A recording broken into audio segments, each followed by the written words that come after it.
We made a bunch of these for y'all to have at each of like the workstations, sort of like a review.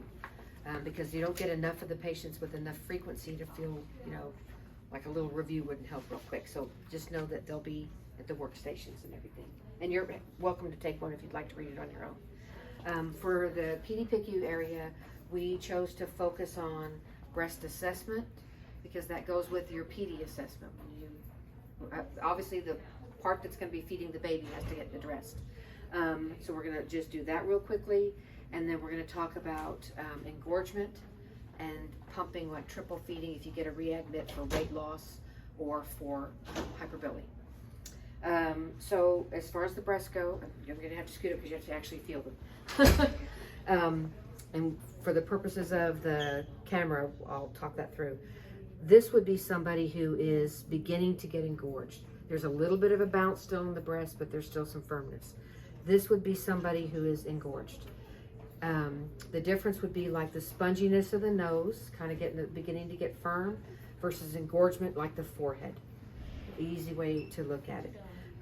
You can expect to see that for some moms as early as day 3 to day 4, which means they've probably been with us for 2 days, or in most of our patients' case, they were 1 day L&D on a MAG recovery, 1 day on the mother-baby unit.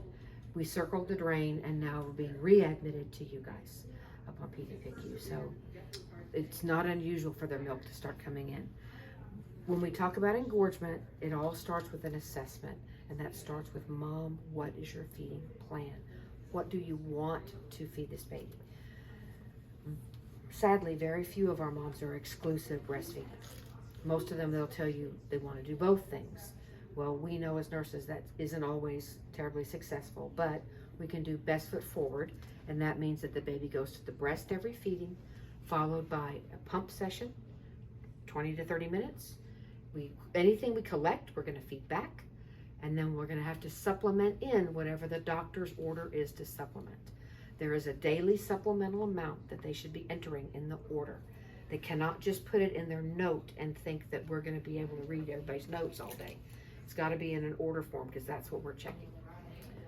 By the time they get, let's just say 3rd day, that baby should be taking probably about 20 milliliters each feeding, up to maybe 30 by that time frame. So if you're able to pump and collect 12, and the minimum intake that the doctor has set is 20, then we know we're going to have to give 8 of the formula to get that minimal amount each feed. So that's kind of what a triple feed is. We will have already prefaced that mom that she's likely going to have to supplement, which is why nobody here is ever going to talk down formula, ever. We're just not going to do it. I think that makes you a snake. If I've spent the entire pregnancy telling you formula bad, formula bad, formula bad, and you show up here in day 3 with a 36-week baby because you had to be induced for high blood pressure, and now I'm saying, oh, and now we're going to supplement with formula, all roses and sunshine, that's not fair, right? That's the forked tongue. That's what I mean by that's a snake. So we're going to say mother's own milk is always going to be preferred, but in the absence of human milk, the only thing we can offer your baby is infant formula.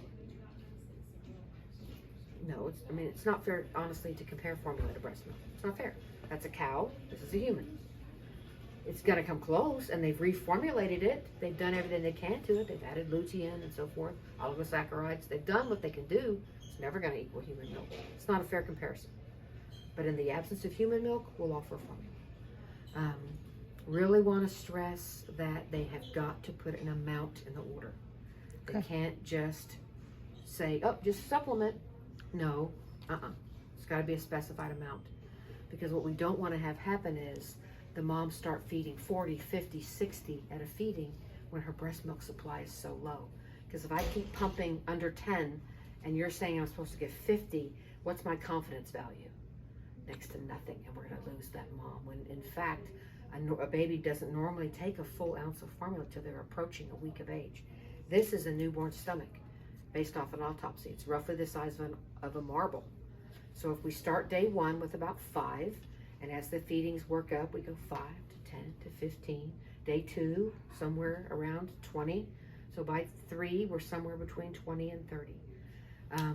The reason we allow for a little bit extra to go toward that 30 is because we already know we have a weight loss issue. We already know this baby's going to dehydrate under, say, phototherapy or something.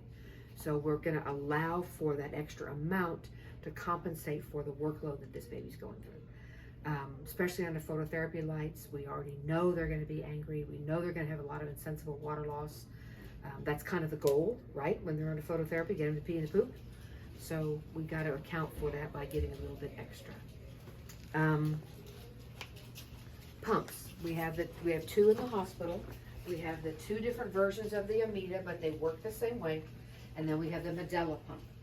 The Amida comes with 24 flanges in the kit, which is the base of the nipple. And then you always want to add just a little bit to that. We have the extra size flanges available. So if you've got a readmit, for example, and you're consulting L&D, and you've already looked at the breast and think, I think she might need a bigger size flange, you can just say, bring bigger flanges. We don't expect y'all to leave your unit and go running around trying to find stuff. We can't even find stuff, and it's our unit. So I can't have you wasting time doing that. You can, however, call to maybe 5 and say, can y'all tube me a box of larger flanges? They can do that for you. That's not a problem. But nobody expects anybody running all over the building trying to find equipment. Quite frankly, you do that every day. We do too. We do too. I'm the lactation consultant. I'm forever hunting pumps. It makes me go nuts. Worse than usual. As far as the pump settings go, I've pretty much tried to doodle on as many pumps as I can, but if you'll start both of them under the C's, a mid-range on the cycling, and then when you turn the pump on, kind of a mid-range value on the suction, and then work from there. If the mom looks at you and goes, okay, so we're going to go down a letter. We're just going to dial down a little bit. When she's pumping, ideally you'd like to see that nipple go about 1/4 to 1/2 inch inside the flange without pulling all of the areolar tissue in there as well. But it's got to be a good, strong pull, never painful. It never hurts to pump or something's wrong. Just like with breastfeeding. Breastfeeding never, ever, ever hurts or something's wrong. And the something wrong is usually the latch is too shallow. The baby's chewing the nipple, which that doesn't even sound good, versus breastfeeding. There's a big difference. Some of the things y'all get asked too are to evaluate whether or not breastfeeding is effective, right? You can do that with a pre and post weight. If mom's milk is in, like if it's a NICU graduate coming to y'all for maybe those last days of care, growing, feeding before it gets bounced out, I would definitely recommend at least twice daily pre and post weights to make sure that if that mom is breastfeeding, that baby is adequately moving milk from her breast. We don't want to have a baby that's been in our NICU 2 weeks, spent 3 days on a pediatric unit, gets discharged, and then gets readmitted 4 days later for failure to thrive. That is not a good look for us, and yet we've had that. Interesting thing is they don't readmit back to us all the time. They readmit to a closer facility, and then we look like knuckleheads. Because when they start telling their story, we don't come off well in that story. So pre and post weights always recommended. Julia should be continuing to follow anybody that comes out of the NICU. Any admission to pediatrics that involves breastfeeding, we should be consulted. Even if you just put mother requests, check to see if we're feeding good. That's okay. They should be followed by us. Dr. Lim kind of insists on it. Evaluating breastfeeding, a lot of that can be done just by looking in the chart. How many feeds have we been? I know they asked y'all about minutes. Nobody evaluates breastfeeding in minutes. Did the baby go there? Should about 8 to 14 times in 24 hours would be great, especially by the time you guys see them. So did the baby go there? Do we have wets and poopies? Are y'all do intake output measurement? Do you measure everything? Absolutely measure everything. We're looking for, at that stage of the game, maybe a 12 to 15 gram a day weight gain, especially because we already know we're triple feeding and supplementing, so we shouldn't be losing any more weight, which would be great. Don't lose any more. A gain of a little would be nice because we know we're giving extra fluids. So when you're looking at the chart, number of feeds, number of wets, number of dirties, the latch score, percentage of weight loss. So that only means 2 questions that actually have to be physically asked of the patient. And that is, what do you feel when the baby's breastfeeding? Do Do you feel a good, strong pull at the breast, Mom, without it being painful? And what is your perception of the feed? Because that's what they're going to talk about, how they viewed the breastfeeding. So you would want to hear the mom say, I think it's going well. I think I'm doing good. I feel better now that I've had your teaching, or some kind of affirmation that she feels positive about the experience. Because if she's still looking back at you and go, oh, it still really hurts, and I don't know how much I'm giving, okay, got some work to do.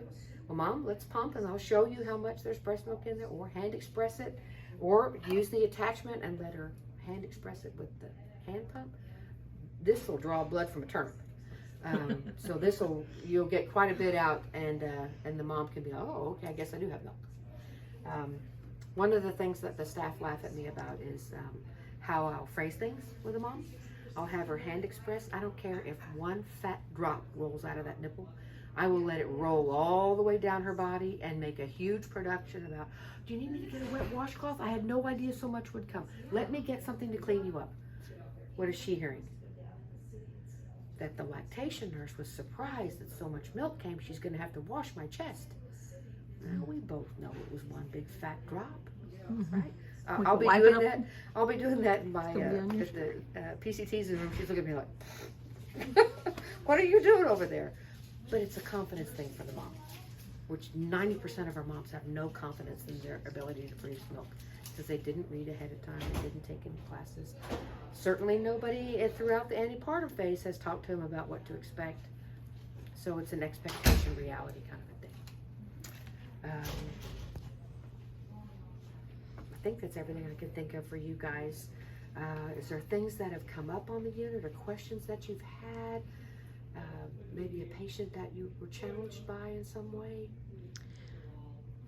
The only thing I'm thinking is a couple of things. I don't think that we are assessing, like we're not touching the mom's breast. I mean, that we wouldn't touch a mom's breast. You wouldn't necessarily have to. Okay. If like you're starting her pumping and you notice that the skin is very shiny, looks kind of edematous, and you're putting the flange up and like, wow, her breast is hard. That would be a quick consult to lactation. Seems engorged. Okay. Because if it's not a part of your normal assessment, then you probably shouldn't be doing it. But as a nurse, you know you're going to eyeball, right? Yeah. That'd be like me going into an adult male room and noticing, oh, look at that, his respirations are 4. I'm not going to just not say anything. Mm-hmm. Probably have an accident myself. Okay, and then the latch score. Do we document the latch score? Do y'all have a latch score? Should be in the feeding assessment thing. Do you? You're shaking your head, yes. I just document it when I know the baby's eating well. When you know the baby's eating well. Okay. It looks at like the shape of the nipple, the quality of the latch, if it's pain-free, how long did it take. There's like different factors on there. Pretty easy to follow, kind of feels. When you hover over it, it kind of explains itself. Mm-hmm. Yeah. Okay. Because I know for like when I'm doing an assessment, I wouldn't document all those things. Like if it's the baby latching at breast, that's what you're going to be documenting on feed. Once or twice a shift is good. I think our nurses try to do once. Okay. Okay, I'll have to look at it. Okay. So the main things you guys are going to see breastfeeding wise are going to be probably